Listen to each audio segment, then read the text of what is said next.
Here's what's coming up in episode 183, Mortellus. I think people really don't realize that they can ask for things like being present in the embalming room if they want, asking that certain music be played in the embalming room, or that the body be washed in a certain way, any number of things. If it's something that you need, you can ask. And if they say no, then go somewhere else. You could donate your body to a body farm. That option is great for pagan folk who want to have open air burials or sky burials. That's great. And you just blew my mind with the whole bodies and trees thing. I hope that people look at it as a resource. I want really nothing more than to make sure it's in the hands of someone that it can help.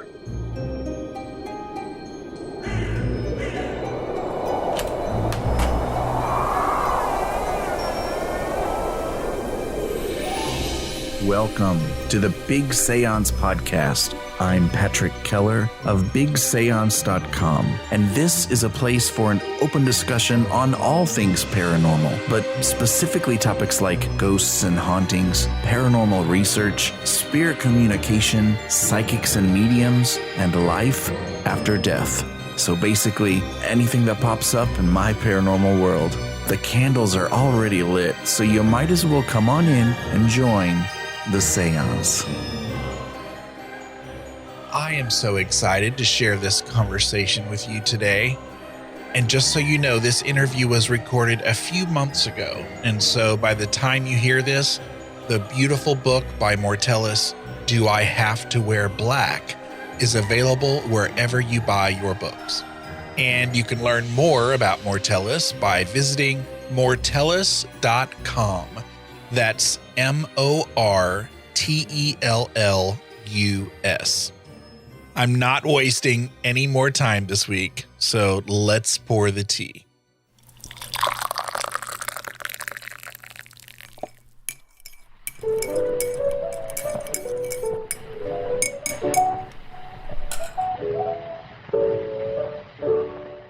Mortellus is a lineaged third-degree Gardnerian High Priestex of the Long Island line. Presently busy at work on a second book for Llewellyn Worldwide, with the first, which we're going to talk about today a little bit, Do I Have to Wear Black? Rituals, Customs, and Funerary Etiquette for Modern Pagans.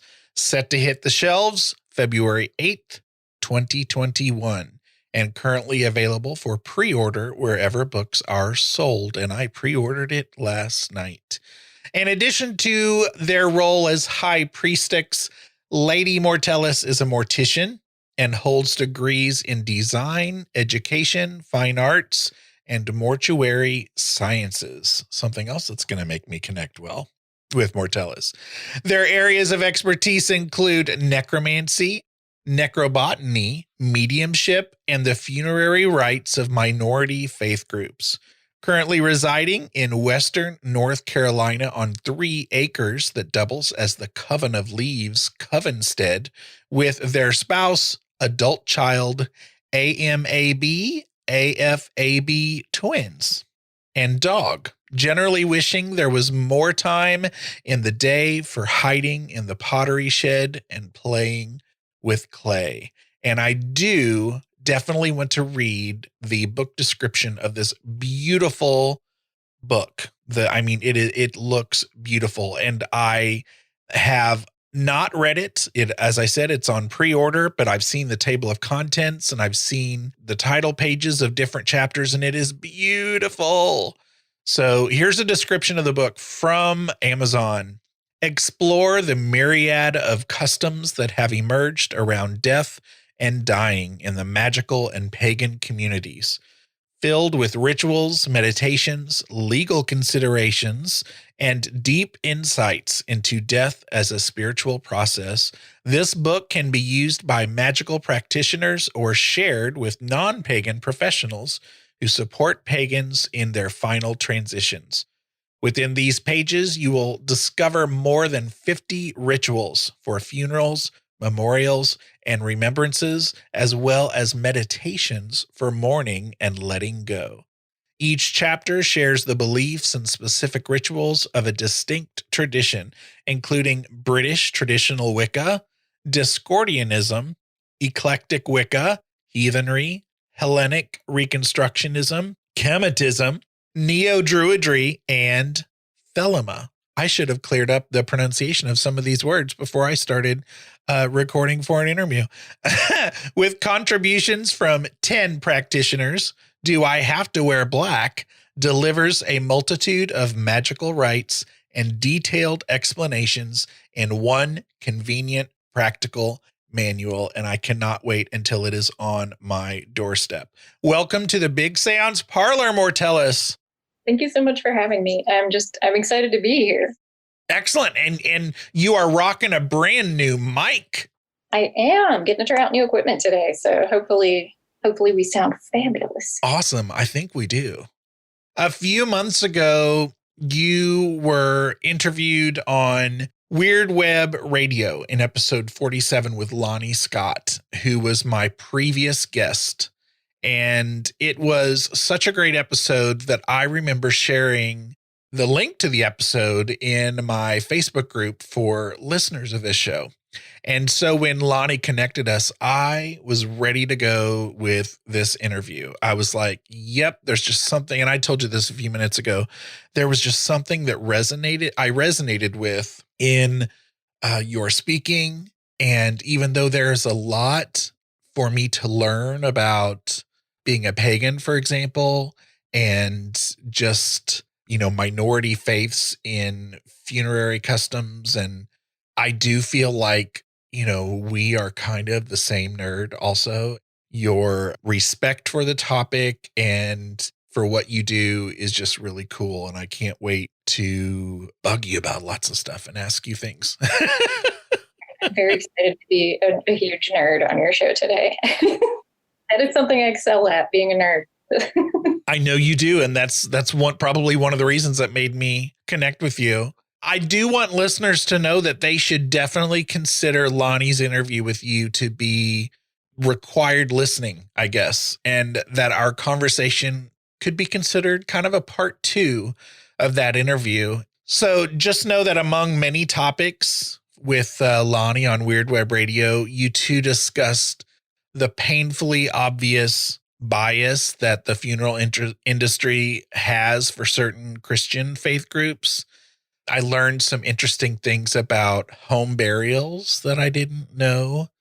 I found out that probably just about everyone practices necromancy.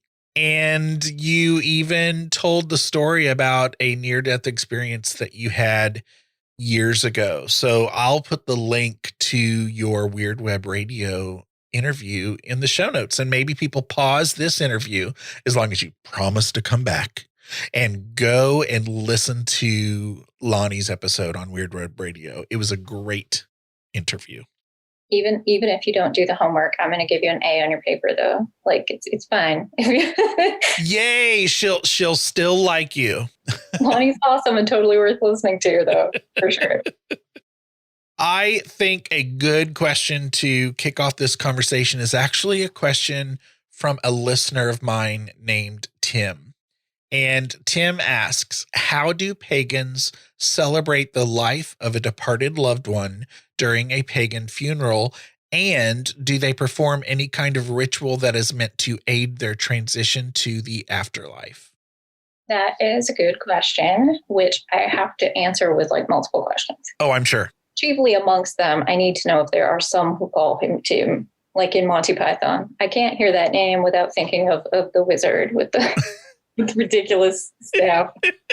I love that. But nevertheless, I think I know that the primary audience of your show is not pagan individuals. So I think it's really important to note that pagan is an umbrella term and not a very good one at that. It actually does a terrible job of being an umbrella. To a Christian person, a pagan is anyone who isn't a Christian.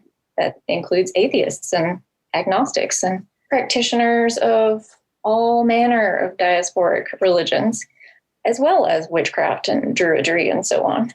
But within the community, we might We might sort of narrow it down to someone who's polytheistic and practices some type of reconstruction, but that's also kind of a terrible description anyone would argue with. To that end, Tim's question is kind of unanswerable because every group would have really different ideas about the answer to that question. For me, as a British traditional Wiccan, I would say that the answer for myself in the context of that group would be that to celebrate someone's life while grieving is going to be the same for so many people across so many cultures. We laugh, we cry, we hold up the memory of that person through their stories and their acts and their deeds. We exist there in that space, in that room as their memories. We all are bound together by that person's existence. Even strangers at a funeral share that bond. In terms of helping them transition, yes, sure, there are certainly rites depending on one's practice, but we tend to believe that the person has a process of enlightenment after death and that there isn't necessarily need for it. Necessarily a need for the afterlife or for the process of mourning and all that? Or, as he asked, a ritual to aid in. Yeah. Got it.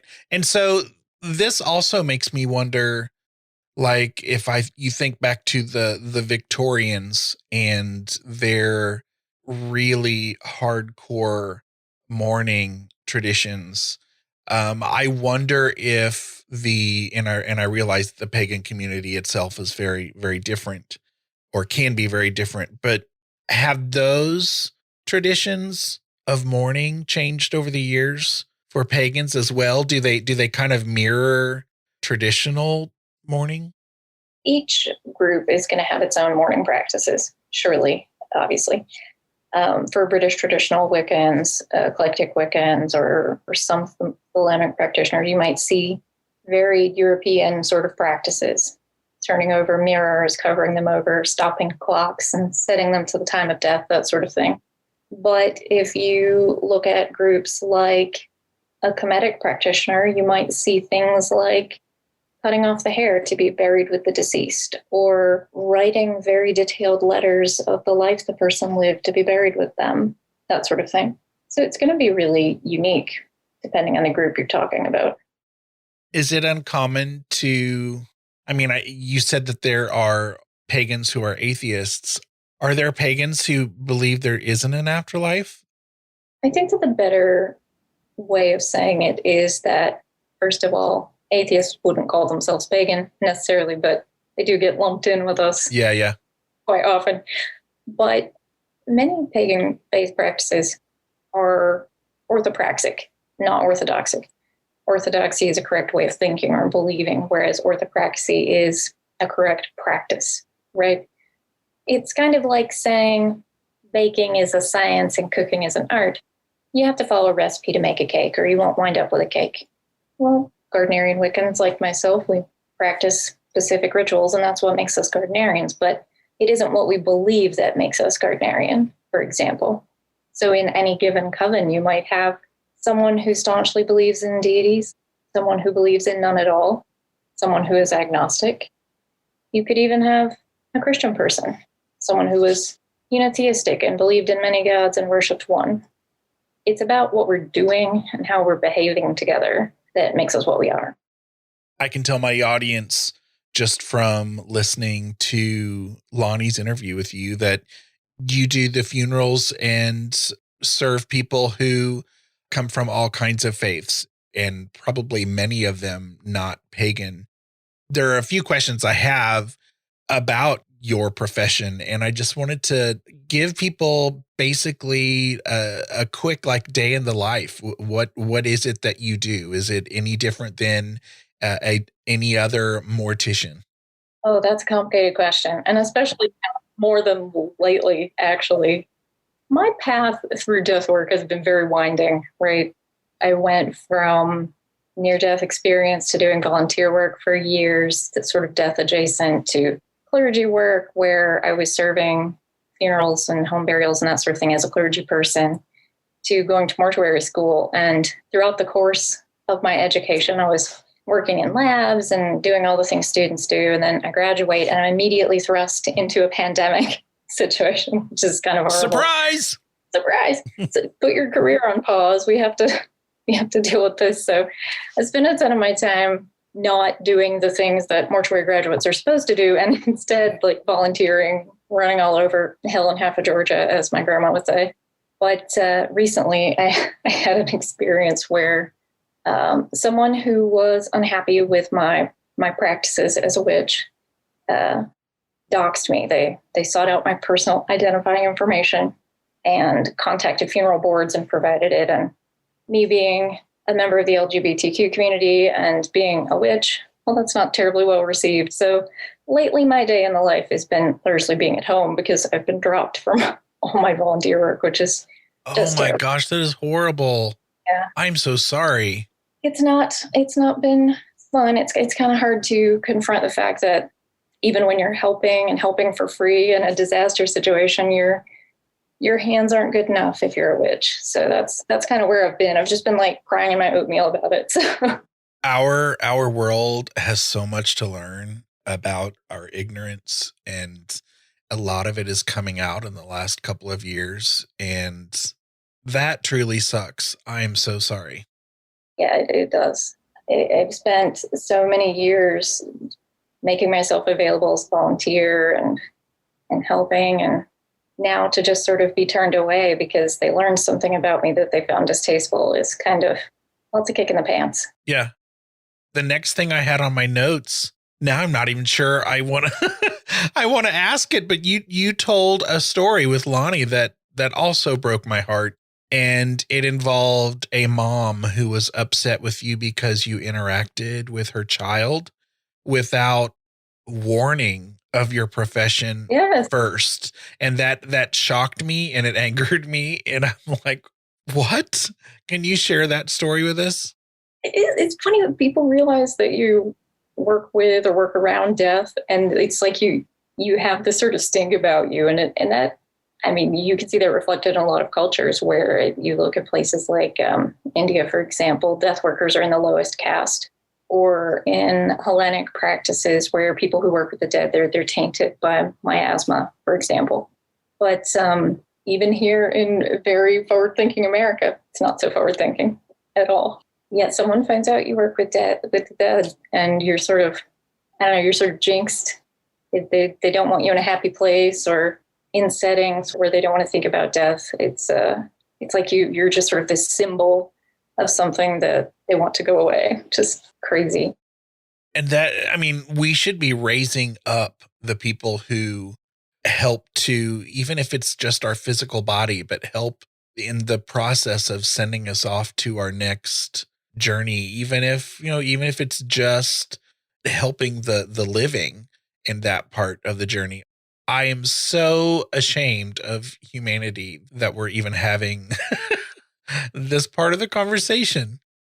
What are the biggest misconceptions then of what you do? Let's clear up some things.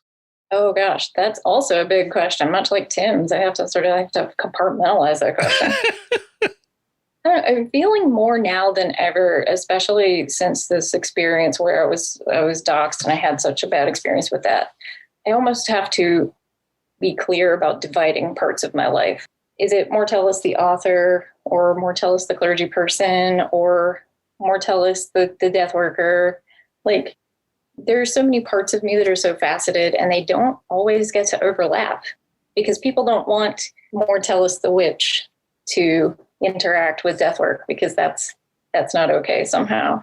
But it's a lot of boxes to cram myself into. Yeah. But I think as a witch, some of the biggest misconceptions I think are that, I mean, people really have this hang up that you're satanic, like you worship Satan, which is not even remotely true. And we sacrifice babies or whatever. So all this horrible stuff. And if you pile the word necromancer on that, they think that you're like stealing body parts from corpses in the prep room as well, which is, I've definitely been accused of that a few times, which is hilarious. But as for death work, I think some of the biggest misconceptions are probably born from people who mean very well. Like we have Caitlin Doty is a huge voice out there with death positivity, and there's this huge movement toward more information, but no one person can get everything right. So you have to be so careful not to villainize something while you're educating. So I think because of that movement, there's this idea that people who practice embalming as part of their work are single-handedly destroying the environment and they hate people. And it's like the worst thing you could be doing. But I staunchly disagree with that. I think that we should consider embalming as a ritual. It's a practice. It's not a bottle of chemicals. It's a series of actions that we perform to prepare the dead for burial, which may or may not include embalming chemicals, which harkens back to ancient practices. The ancient Egyptians embalmed their dead, and embalming can be something as simple as setting someone's features and running glycerin solutions or green fluids or different things just to aid in preservation and appearance and scent, so that families can have a meaningful burial experience without the trauma of seeing the realities of what some deaths are. I think that when we talk about green burials and home burials and that sort of thing, or even death in general, we imagine somebody's grandma peacefully dying in her bed. We bathed her and laid a sheet over and there's flowers around, but we don't want to think about a 20-year-old that died in a car accident that got decapitated and had their limbs scattered across the highway, or someone who died of an illness that ravaged their body, or someone who required an autopsy. Your embalmer makes that person be what you remember so that you can say goodbye. And that's just so important. Absolutely. I had no idea until I listened to, again, I'm going to keep referring to your interview with Lonnie, but I had no idea, and I'm sure it depends on local laws or states and things, but I had no idea that anything is really on the table when you come with your loved one for funeral services or embalming or any of the death work, that you cannot do certain things. You can take the body of your loved one home for a home burial. And I had no idea that I think there are probably many funeral homes out there that want to lead you to believe that certain things have to be done. And maybe they don't necessarily have to, that there are options. Maybe, when someone comes to you for services, how do you go through asking like what the faith of that person was and maybe what their options are? I think I'm probably as bad as the next guy about talking about the bad things in the funeral industry and not the good ones, because that's easy, right? This sucks and I hate it and I wish it would go away. But there's lots of good there to be had. And I think every funeral home at the end of the day really wants you to have a good and meaningful experience, get done what you have to do with the least amount of cost, and get you back onto your life so that you can heal and move on. But like anything, it is a business. And sometimes we can get caught up in the minutia of any job, right? It's much easier to just run down the checklist and go on with your day because it keeps everything from being bogged up in details. But like you said, laws can be very complicated and variable from state to state and country to country. So I think without any particular malice, it's just really hard for any given funeral establishment to have a full understanding of the laws. And things are so rapidly changing, not just with legislation and regulation, but in our country and in what people want and are asking for. It's certainly not the 1950s where everything was away. Today, millennials are much more inclined to ask for the things that they want, and that just adds this layer of complication. But what's crucial is that people know that they can ask, that they do have options. You have choice. You can shop around. You can call and ask what's available to you. Tell them what you want. And if they're not able or willing to do what you need, go somewhere else. You can also change service providers in the middle of your funerary situation. You've already established contact with the funeral home. They have possession of your loved one, but you're not liking how this is turning out. Contact someone else and transfer your service to them. It is still a business transition, and you can go somewhere else if you're not happy with the service you're getting. I did want to say, though, that I think people really don't realize that they can ask for things like being present in the embalming room if they want for those procedures. Or if they're not comfortable, they could have their designated clergy person or even a mortuary worker that they know and trust could come in and be their designated person. You can always do that sort of thing. But asking that certain music be played in the embalming room, or that the body be washed in a certain way, or that water be returned to you from the bathing process, or any number of things. If it's something that you need, you can ask.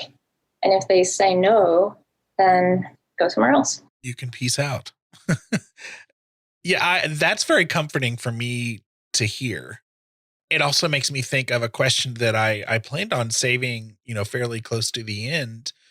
But with the pandemic, with the year that we had, the previous year, 2020, and even the current year, life has changed for a lot of people. And death has, very similarly to the Civil War and the deaths that people experienced then, I think it could be compared to. What do people need to do now that they're all of a sudden forced to think about death a little bit this last year? What do people need to plan for? What is helpful for them to, even though they might consider themselves young and not have to think about these things, or maybe they avoid the topic just because it's uncomfortable? What should people plan for and think about? I don't want to be that guy because I feel like I'm being that guy, but I do have basically a list of things in my book that you can sort of run through to make sure you have all your planning done. So that's a good resource if you're not sure what you need to take care of. But never, ever get caught up in the idea that you're too young to worry about death. Because let me tell you, if there's anything that I have discovered in my lifetime, it's that human beings are amazingly, shockingly resilient while also being stunningly fragile. I read a story once about a woman who was involved in a plane crash. She fell from a plane at height, strapped into her seat. We're talking thousands of feet she plummeted. And not only did she not die, she wasn't found for many days and had to survive in basically a swamp with a broken leg for days. And yet, I participated in the burial rites of a person who was walking home. They were walking from their car to their front door with a bag of groceries, and unlocking the door, tripped from a level surface into their house and died. Wow. You can die. Anyone can die at any moment. I could die right now talking to you. I'd be ready for it, though. But for those of you who may want something different, what you need to remember is you might be surprised by who's in charge of your burial rites. Next of kin is very specific. If you are not married, it'll be your parents, or perhaps your siblings by a majority vote, your children by a majority vote, and so on. There's calculations for next of kin out to your cousins 5 removed by marriage. Like, you can go on and on and on in calculating exactly who your next of kin would be. Figure that out. And if you think it is a person who would not respect your wishes in death, fill out an advance directive right now, today. An advance directive is free. You can find the form online, fill it out. You don't even need a notary to sign it. Just make sure to give your doctor a copy of one, give a couple of copies to your friends. Won't cost you a thing but some printer paper and some ink. You can establish some statements about your death. You can designate a person in charge of those rites. You can make some choices about what might happen if you're in the hospital and you need life support. Pretty simple and straightforward. Just do it. And then you know who's in charge. Write down what you want your funeral to look like. Write down what you want your obituary to look like. If you think you don't have enough things or don't own property and it doesn't matter to you to have a will, write an ethical will. An ethical will is a place where you leave thoughts and memories and wishes and confessions and comments, and it can be whatever you want it to be. It's a place to say things. I say in my book, but My great-great-grandchildren might know that I was a witch, but what will that mean to them? It might be a stereotype in their head if I don't take the time to write down what it meant to me. Make sure that your legacy is in your own words. That's beautiful. Thank you for that. Again, with your interview with Lonnie, you mentioned specifically with people recently not being able to be with their loved one at the time of death, or even being able to have the traditional funeral service, or being able to gather or be with the body. You used a term called poppet. And I don't remember ever hearing that term before.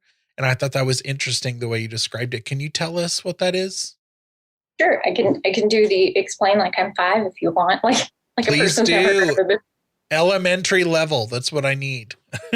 So a poppet is a doll in simple terms, but typically they are. Imagine you did you traced a gingerbread man cookie cutter, right? And you cut that out of felt. You make 2 of them. You sew them together and stuff them with stuffing. That's typically how people make poppets. It's just a little, very simple felt doll with some stuffing. Wow. I had no idea. Often people will stuff them with things like herbs and thistles, or even place tokens of the person they want them to represent inside. You might think immediately of what Hollywood would call a voodoo doll, but that's not very polite. Lots of cultures use poppets. They're stand-ins for someone else. I've made poppets of pets who were ill, cut out a little doggy shape and maybe put their collar tag in there or whatever is meaningful to you, and hold it and grieve with it and sit with it and talk to it just like you would your loved one. Give it a funeral, bathe it, bury it, do whatever you need to. Take all the time that you need. That piece of them that, like I said earlier, you stand in a funeral space, a living embodiment of your memories with that person. Part of them is always going to live on inside you. So put that in your poppet, project that onto that doll, and then give it the services you couldn't be present for. One of the things that Lonnie asked me in my interview with me, I was conflicted a little bit. He asked me something about, how I wanted to, what I wanted to do with my remains, and how I wanted that all to look. And I mentioned to him that I used to think that I have one of the worst cases of congenital scoliosis, at least at the time that I was born. And I've had a few surgeries, and, there's quite a few unusual nerdy things about my body. And so I used to always think that I would donate my body to science. Because of that reason, you could see how the physical body ages after certain surgeries or whatever.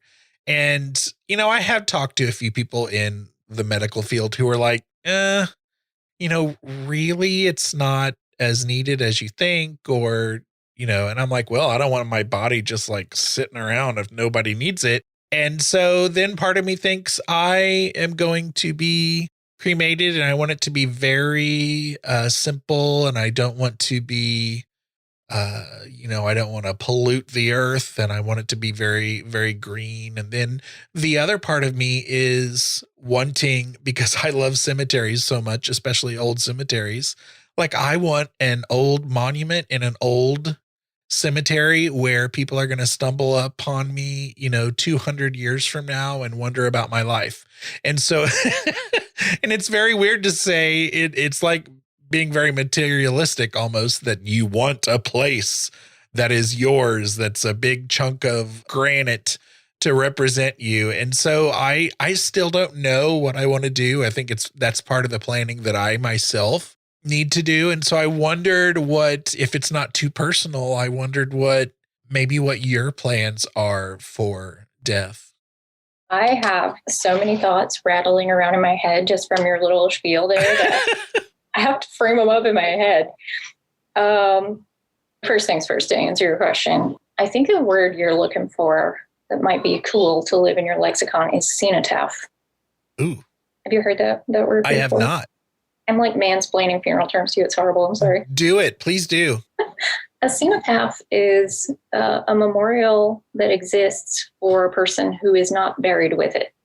Think of it as a headstone with no grave, right? Mm-hmm. Cenotaphs are things like Vietnam memorials on courthouse lawns where it's a list of names, but it can also be a memorial marker for a person who's buried somewhere else or was cremated and so on.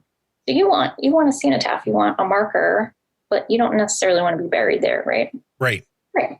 I want something similar. I would like to be cremated after full services, but I do want a marker and I want something very specific. I live in a very tiny, repressive town where my family is very well known. And since coming out of like 12 closets at once a few years ago, I'm a witch and I'm gay. I would really like to just like in true petty fashion, make my town have to just live with that. just deal with me. So I would like a bench donated, a memorial bench donated to the local park here in my tiny hometown. But I would like a marker on it to very specifically state that I was a witch. And I hope that just evolves into like weird stories forever until like 50 years later, there are kids daring each other to sit there at midnight on Halloween or something. Because if you do, my ghost like goes to your grandma's house and bakes a pie or whatever. Just, you know how these stories go, but that's kind of what I want. I want a memorial bench. I love that story. Oh my gosh. You and I are so similar, I think, in that way. I would love there to be like, myths about who this person was and have a crazy, unique headstone. I love it. And that's beautiful too. Right. And, it's a small and lovely park that I've spent a lot of time in my life. And just the idea that someone could sit there and throw breadcrumbs to birds and watch their grandkids swing, I love that. Silliness aside, I think it would be just a really cool way to be remembered. Yeah. But you mentioned not wanting to pollute the earth. I really want to comment to that because never forget that you make really good compost. And it's good for the earth for bodies to be buried in it. It really is. And that even though we have, as a culture, this bad image of embalming fluids and what they've done to cemeteries, don't forget that so many of those perceptions are born from Civil War cemeteries when we were using arsenic to embalm bodies. Do we talk about like the earth being polluted and like the water runoff being bad? It's because they literally used poison to embalm bodies, and that's horrible. But aldehyde-based embalming fluids, the great thing about formaldehyde, despite being carcinogenic and hardly poisonous, is that if you pour ammonia in it, it basically becomes water. Don't try that at home, kids. But you can totally neutralize it. But something your body produces as it decomposes is ammonia. So it becomes neutral over time. Oh, wow. But we also have to remember that aldehydes are a naturally occurring chemical. When you have a banana or an apple that you forgot about in your crisper drawer, and we've all done it, people, don't lie to me. As it decays, it produces formaldehyde. That's what it's doing in there. And today, there are lots of people experimenting with green methods, green solutions, glycerin-based preservation methods. I myself am a big proponent of that. I'm actually going in a couple weeks to participate in some labs where we're testing out a new process. Very excited about that. We're not all out there using plastic eye caps and all that kind of stuff. There are a lot of us that really, really do care about doing things a different way. Thank you for that. That's, I really appreciate that multi-part answer. That's one of those things that when you're planning your funeral before you die, ideally, you talk to your funeral home and you say, I do want to be buried, but I would like you to use a green embalming solution and I don't want any plastics, right? Yeah. Use wax instead of eye caps, use sutures instead of a mouth former, that sort of thing. I talk about all this in my book. So if you want to know where there are changes you can ask for to make your process more environmentally sound, they're in there, stuff you can ask for. But just don't forget that You don't want your funeral home to have to figure out what they need the day you died. Right. You know, let them plan. Give them the chance to succeed for you. Well, and in a way that's kind of rude because, you know, that's their business and things get busy and like they have time to do that. I mean, think about it like any business, right? You work at a Starbucks location and you use the sweet and low every day, but somebody comes in and they want the monk fruit sweetener. Well, maybe you don't have that. You might have it next time for the next person that asks, but right, you're kind of in a bind. Right. So you're going to have what's common and what's commonly asked for. And I think if more people ask for these things and really work with their funeral homes to make sure that they're getting what they want, then it's going to become more common and be more available. Yeah. But you were talking about donating your body. Yeah. I did have a comment about that. Okay. So donating your body to science is such a totally dubious statement. It can be so many things, really, when you donate your body. And there are tons of reasons in which your body might not be ideal. People often tend to think that if they donate their body to science, doctors are going to study them in gross anatomy or practice surgery on them. And that's what it is, right? Right. There are often weight limits for bodies that they can accept. If a body is particularly damaged or has certain diseases, it's not ideal. They need a body that's pretty reasonably perfect, which is not always the reality. Right. Right. But that is not your only option. One, you could donate your body to a body farm. They don't care what you look like. They only care that you weren't embalmed. That option is great for pagan folk who want to have open air burials or sky burials. For example, there's a body farm reasonably near me in a place called Cullowhee, North Carolina, and they do a vulture program. So if it's your thing to put your body in the trees or have it where carrion birds have access to it, that's a program you could donate to. But another sort of forgotten option is mortuary schools. People just like me need bodies to practice on. We need bodies to learn the embalming process, to work on setting features and casketing and all those things. And we also really don't care what your body looks like. In fact, the worse it is, the more exciting it is for us because this one came to us in chunks. We get to sew it back together. That sounds horrible and grisly, but we need that practice. So never forget that there's like lots of things you can do with your body when you die. That's great. And you just blew my mind with the whole bodies and trees thing. Yeah, like I'm going to be a parrot today, but I also talk about lots of methods like that in the book as well. So there's lists and contacts and all kinds of cool stuff for different processes. But I do love the body farm programs. I think they're really cool. Basically, your body might be just laid out in a field in the summertime, or perhaps it gets hung up in a tree, or maybe they close it in the trunk of a car. And all they want to do is watch how decay happens over time, given different environmental factors like being closed up in a trunk, or birds having access to your body, or the heat of the summertime. And what that does is help create data. And that data helps things like law enforcement determine time of death, or a million other really important things that they need to know. Look at your body, they can compare it to data, and know what happened to you. Wow. Oh man, that to me, that almost seems like that could be an episode itself. It's really fun. And I know a few people in body farm programs. If you ever want someone to chat with, I'll try and introduce you to the folks. That is cool. One of the most popular old blog posts from when, before I was a podcaster, bigseance.com was just a blog. And one of the most popular old blog posts was a story a reader sent in about seeing a ghost when he was alone in the funeral parlor where he worked. And you seem like you are such a level-headed person and so calm and cool. And I wonder if you've ever been spooked or caught off guard.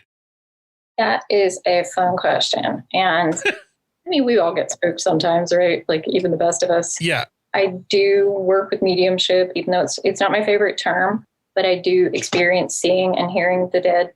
And I always tell people that they're not at all what you expect, really. I mean, they're just people, and they show up in really boring places like Walmart in the middle of the day. And they want you to give people crappy messages like, my grandma, you did, my granddaughter is dressing like a Jezebel. Let her know to, yeah. It's boring and crappy most of the time, right? I rarely see spirits in funeral homes or cemeteries or anywhere like that. Like, why would they be there? Right. That's the reality. Why would they be there? They have no connection to that place or the people in it. They've recently died. What is their connection? They're with their family. Right. There is something interesting I would love to talk about, though, on that topic. I have to find it really quickly, though. This particular study is called Neurological and Robot-Controlled Induction of an Apparition, which is a really boring way to say we set up an experiment where we made someone think they saw a ghost. Right. Basically, the idea is people generally are really good at being aware of their body. That's something that we are good at. We know what's us and what we're touching and what we're feeling. But sometimes, especially when you're alone, we have this like primal hunter-gatherer instinct to be aware because there might be, I don't know, a saber-toothed tiger coming for you or something. But when we're doing that, when we have our like hunter hackles up, we sometimes lose the sense of what our body is, and we can sense ourselves as a secondary entity. And that sometimes makes people think that they have seen an apparition. I saw a ghost might actually be, I was sensing myself. You might be the ghost that you saw, because our brains are weird and stupid. But And especially I'm thinking if you, like, I don't have any problems being by myself. I'm very much a reclusive person, but some people are uncomfortable being alone and probably don't have a lot of practice being alone. And so that's what my mind went to when you were explaining that, is that some people are probably not as good at interpreting those things when they are alone, maybe. Right, exactly. That's very interesting. I've never really heard that. So, and that's perfect for this show. I'm definitely checking that out. I'm super boring and I love sciencey stuff because I'm on a constant journey, not necessarily to learn more about the dead, but to figure out whether or not I'm crazy. Can I disprove what is happening to me? That's really important to me. And I think that that's something that we forget about when we are working with the dead or working with mediumship or working with paranormal investigation. We want to have an experience, so we forget to be skeptical. Yeah. I think that when I'm skeptical, the experiences that feel genuine are much more powerful for it. I like knowing when something exists outside the realms of what I can define. So learn lots, and it makes your magic more exciting. As someone who my listeners know very well, that I fight with myself all the time because I tend to be 50% skeptic, 50% I really want it to be paranormal, that kind of thing. So I very much appreciate that thought you had. That said, I have all kinds of just completely mundane, boring experiences with the dead every single day. Oh, I bet. I don't know. I don't know how to say it. I know it sounds just completely weird, but after the near-death experience that I had, which in itself was a dramatic and life-changing experience, I was from that point onward just sort of aware of spirits.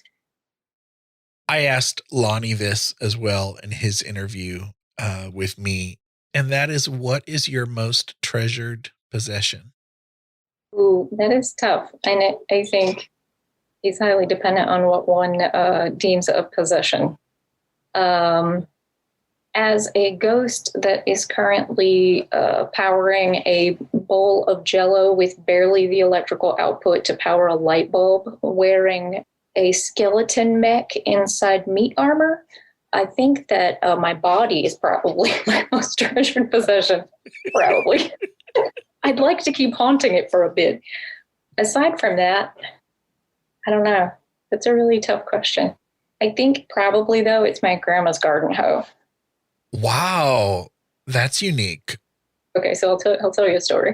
I didn't grow up great. My parents are kind of like the worst people one might imagine. Think of something awful parents could do in a context with kids, and I probably could tell you a worse story. Like, that's framework. My grandma was really the closest thing I had to a parent. And I'm occupying her home right now as we speak. She left it to me when she died. Big influence and a huge part of my life.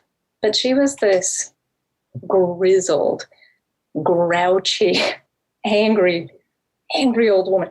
If you just like summoned up in your mind's eye like a mean old crone type, that was my grandma, and I adored her, and she was wonderful. Like, she was all the flavors of tough I really needed to emulate as a kid in the environment I was living in.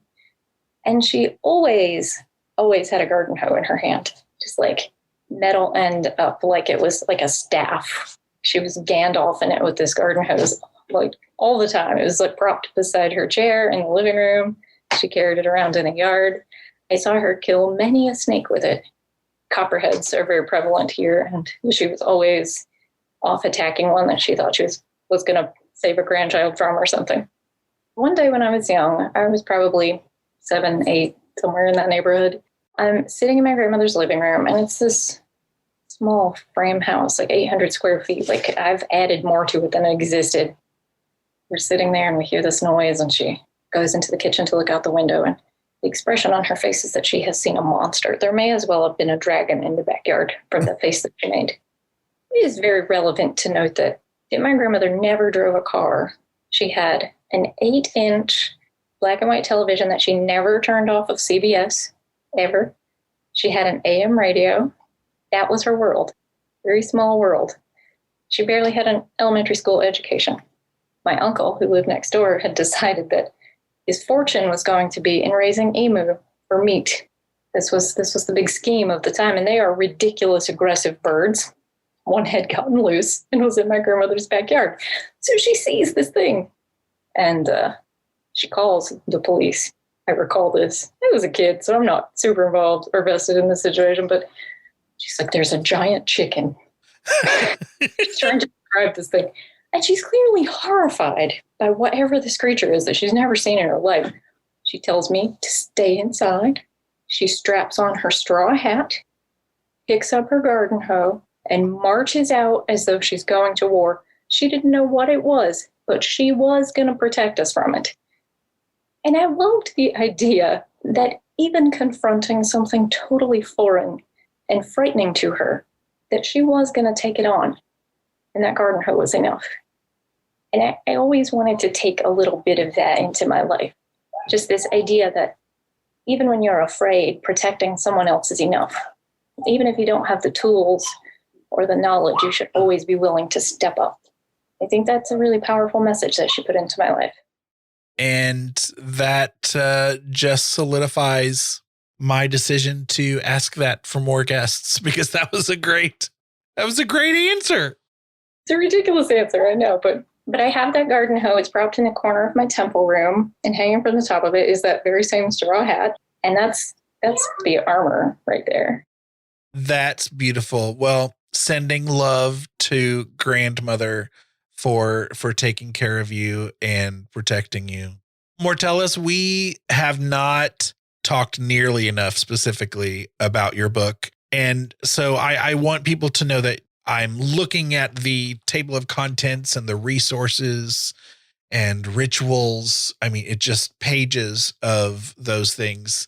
And so people definitely need to check out the book and consider ordering that. But I do want to give you the chance to tell us anything else that you haven't had a chance to share about your message or about what's in the book, and give us where people can go to find you if they want more Mortellus in their life. I'll give you two things. I'll give you a story, and I'll give you an anecdote. Well, I guess they're both stories. One is the name of this book. It's kind of a wingnut one for a Llewellyn book, but it sort of summed up the reasons why I was writing it in the first place. I had this experience when I was in mortuary school, and in the particular room I was sitting in on that particular day, nobody knew that I was a witch. I was get my notepad out. I'm a scientist. I'm a spy in this room. It's funny. But someone was talking about attending a Wiccan funeral and how it gave them the creeping willies, they said. I was like, oh, why? Tell me about it. They said that it was scary, and the high priestess in her black robes, it just creeped them out. And I'm thinking about this, and I'm thinking about all the witches I know wearing just like a black dress they bought somewhere that probably looks like it came from Stevie Nicks' wardrobe. And I know it was nothing scary, and they're just blowing this up in their mind. And then they said something to me that caught me completely off guard. They said, if I go to a Wiccan funeral, do I have to wear black? And I thought to myself, everybody wears black to funerals. It's completely, utterly ordinary. It's a completely normal color of mourning and a completely normal thing to do unless the person in question is a witch, in which case it is creepy or satanic. I love it. It's like, well, when is the last time you've been to a funeral? Did you wear floral print or? One thing that I would like to leave people with is that I'm nobody or nothing special or interesting, really, truly. Anybody can go out and be passionate or mad enough about something to change it. So do that. I'm not an author, and I had no intention to be writing a book. I saw an editor and bombarded them with my frustrations about something that I thought should exist. And they said, well, you do it. So that is why I am where I am. And I know I did a thing that nobody's supposed to do. I wrote to 3 audiences. I wrote to pagan folk, and I wrote to funeral professionals, and I wrote to people who love someone who was pagan when they are not. I wanted people to have language and middle ground to come together and understand each other's needs. And I hope that people look at it as a resource and pick up a copy and donate it to your local library, or contact your local hospice and ask them to add a copy to their own library shelves. And I want really nothing more than to make sure it's in the hands of someone that it can help. I cannot wait to see this book on my shelves. Where can people find you? Well, let me just say I'm very excited to be a part of your shelf. So thank you for that honor. But people are looking for me. I do have a website, www.mortellus.com.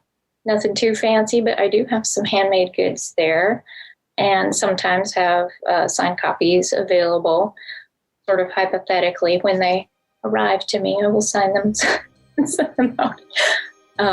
If you search pretty much any social media for A Crow and the Dead, you'll find me. And I have a blog of the same name at Pathos Pagan.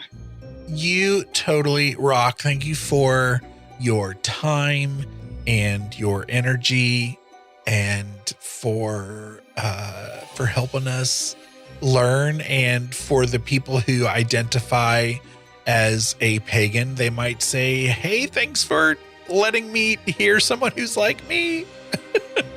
I would definitely, encourage your listeners. Don't just look at this like a book for pagan folks. There's all kinds of information in there about every kind of funeral you can think of, from humanistic to funerals that masquerade as Christian for someone who has to sort of pass in that environment with their family. So there's tons of resources in there, up to and including how to build your own coffin. So I think there's room for it on anybody's shelf.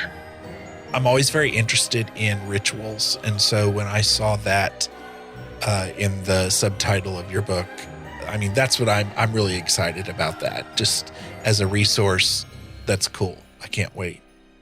Now, that's definitely an interesting thing to do, is sit down and write rituals for funerals, especially so many different types of faith groups, because basically I had to put myself in the headspace of someone grieving a loss in any particular circumstance. There's nothing on a single page I didn't sit and cry over, which is embarrassing because I am a tough and serious person, and don't ruin my street cred about it. But you're writing, a chapter about funerals for children, and that is in there. And I have to, look at my twins, who are now 2 years old, and they were born not long before I started writing this book. And I have to sit there and imagine, if they had died, what would I want to do or say? Wow. So there's a lot of my heart on on every page in those rituals. It is an honor for me to have you on the show, and I can't wait to put it out there in people's ears and heads. Thank you very much for having me today. It was a pleasure.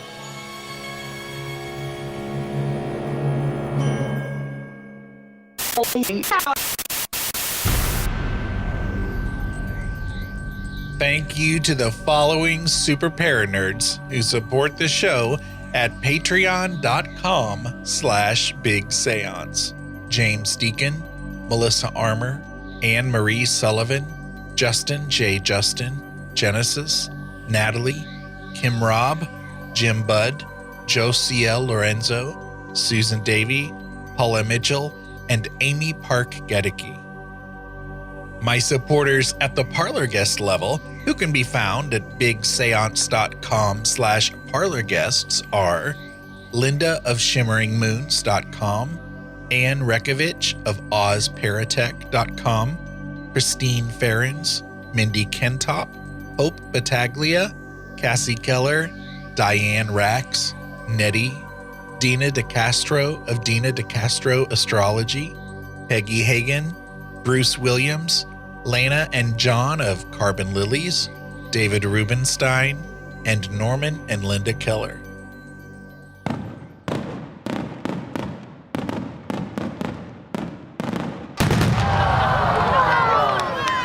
That sound you just heard was the above and beyond. There's not even a category for your level of support fireworks display, because I have 5 awesome listeners who support the show at the $10 level. Glenna Becker, Steve Skinner, Kevin Gilbert, AJ Meredith, and James Wilfong. So thank you, Glenna, Steve, Kevin, AJ, and James. And thank you, Paranerds. For show notes, including links to anything we may have mentioned in this episode, visit bigseance.com. And you can continue the discussion and hang out with a great community of Paranerds by joining us in the Big Seance Parlor on Facebook. Want to hear your voice in a future episode?